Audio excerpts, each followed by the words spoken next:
Salam damai sejahtera saudara-saudaraku yang terkasih, pencinta firman Tuhan. Berjumpa kembali dengan Bible Learning with Father Joseph. Bagaimana kabar Anda hari ini? Saya selalu berdoa supaya hidup kita penuh sukacita, terlebih di saat-saat seperti ini.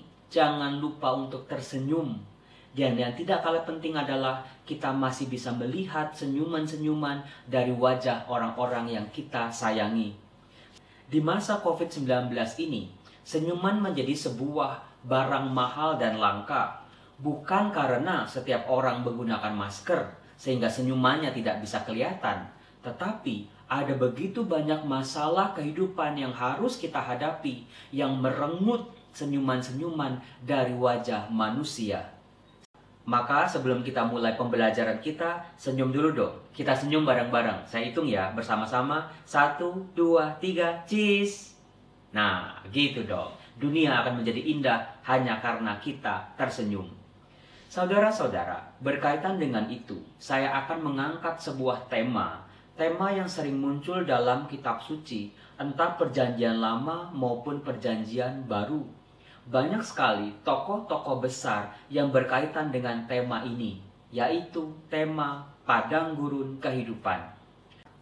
Kalau kata padang gurun muncul dalam kitab suci, kata itu bisa mempunyai dua arti sekaligus. Yang pertama adalah arti harafiah, betul-betul padang pasir yang ada hanyalah pasir sejauh mata memandang, tidak ada makanan, tidak ada air, tidak ada sumber-sumber kehidupan, sendiri, jauh dari orang banyak. Yang ada hanyalah hewan-hewan padang gurun yang membahayakan hidup manusia.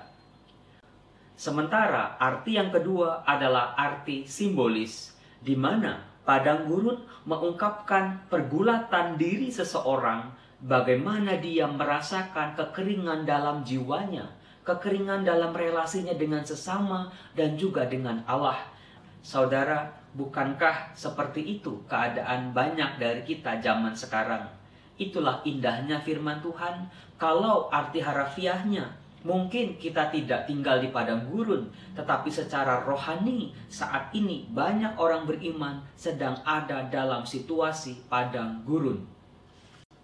Dalam Injil Lukas bab 4 ayat 1 dan seterusnya, bahkan dikisahkan Tuhan Yesus sendiri pun sebelum berkarya di depan umum, Yesus harus melewati sebuah peristiwa padang gurun, di mana Tuhan Yesus juga mengalami kelaparan, kehausan, dan kesendirian. Dalam Injil Lukas bab 4 ayat 1, ada sebuah kekuatan yang dicontohkan oleh Yesus untuk kita, bagaimana bisa melewati padang gurun kehidupan kita. Saya coba membaca. Yesus yang penuh dengan Roh Kudus kembali dari sungai Yordan, lalu dibawa oleh Roh Kudus ke padang gurun. Silakan Anda tulis di kolom komen sebelum saya memberikan jawabannya nanti di akhir video. Kekuatan rahasia apa yang mau diberikan oleh Yesus kepada kita, para pengikutnya, untuk bisa melewati padang gurun kehidupan kita? Saudara-saudara, dalam kitab suci, ada begitu banyak tokoh-tokoh utama, tokoh-tokoh hebat yang harus melewati padang gurun kehidupan mereka. Sebut saja ada Abraham, ada Ishak, ada Ismail, ada Esau, ada Yakub, ada Yusuf, Musa, dan Harun. Bahkan Nabi Yeremia, Nabi Yesaya juga tidak luput dari pengalaman padang gurun. Seorang raja hebat yang bernama Daud, dalam pelariannya, dia juga harus melewati gurun demi gurun kehidupannya. Selain tokoh-tokoh itu, bahkan bangsa Israel sendiri harus melewati peristiwa padang gurun selama 40 tahun. Dan sebagaimana kita tahu, ketika mereka di padang gurun, mereka mengalami peristiwa yang luar biasa, secara negatif maupun secara positif. Secara negatifnya adalah mereka menyesal diselamatkan oleh Allah. Mereka kecewa dengan Allah. Mereka merasa Allah meninggalkan mereka. Maka mereka berkeluh kesah. Mereka memprotes terhadap Allah dan juga terhadap Musa. Tetapi saudara-saudara, dalam peristiwa padang gurun, ternyata ada sebuah pengalaman rohani yang diterima oleh tokoh-tokoh ini dalam kehidupan mereka. Di padang gurun hanya ada kelaparan, kehausan, dikejar-kejar mau dibunuh. Nyawa manusia menjadi terancam. Ada beberapa tokoh yang saya sebut tadi, mereka diusir dari keluarganya. Mereka mengalami di padang gurun, di mana orang-orang yang mereka sayangi meninggal dunia. Mereka juga mengalami sakit yang serius dan sangat menderita. Penderitaan, kekecewaan datang bertubi-tubi.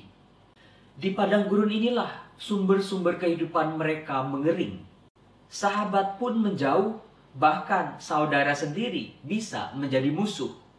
Dan yang terlebih adalah Allah pun seolah-olah hilang dari doa-doa dan hidup mereka. Dalam peristiwa padang gurun ini, mudah sekali orang beriman sekalipun bisa kehilangan pegangan iman mereka yang selama ini sudah mereka pegang teguh. Di padang gurun inilah cinta mereka, kesetiaan mereka, baik dengan Allah maupun dengan sesamanya, betul-betul teruji.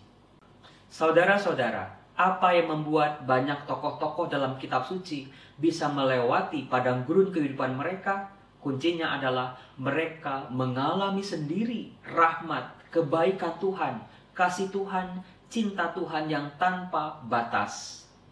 Orang Israel dengan tokoh-tokoh yang lain semakin mengandalkan Tuhan ketika mereka berada di padang gurun. Karena di padang gurun mereka semakin mengenal Allah dan bagaimana pribadinya. Saudara-saudaraku terkasih, setiap dari kita tanpa pandang bulu pernah atau sedang mengalami peristiwa yang tidak mengenakan yang kita sebut padang gurun kehidupan kita. Di mana kita merasakan sebuah kesedihan yang bukan tampak luar, tetapi yang menangis itu hati.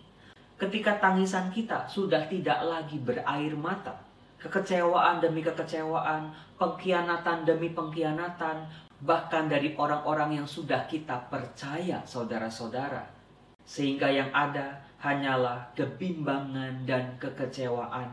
Seperti orang-orang Israel di padang gurun, mereka berteriak, "Di mana Tuhan?" Demikian juga kita, seringkali ketika kita harus melewati padang gurun kehidupan kita, kita juga berteriak dalam doa-doa kita, "Tuhan, Engkau di mana?"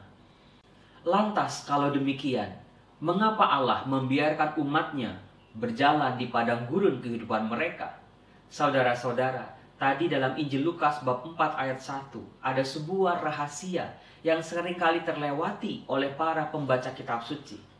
Dikatakan Yesus yang penuh dengan Roh Kudus. Yesus dibimbing oleh Roh Kudus. Saudara-saudara, inilah yang menumbuhkan harapan bagi kita untuk bisa melewati padang gurun kehidupan kita. Kita jangan pernah melepaskan diri kita dari tuntunan Roh Kudus. Seringkali kita malah dengan pikiran kita, dengan kesombongan hati kita membatasi gerak Roh Kudus. Kita maunya serba instan, kita maunya serba cepat. Kita membatasi bagaimana gerak Roh Kudus yang bekerja dengan berbagai macam cara untuk memulihkan kehidupan kita. Saudara-saudara, mungkin saya dan juga Anda bukanlah pribadi yang sempurna. Mungkin kita juga bukan suami atau istri yang tidak pernah berbuat salah. Mungkin kita juga bukan orang tua yang tidak pernah alpa akan kesalahan. Kita juga bukan pribadi yang bebas dari noda.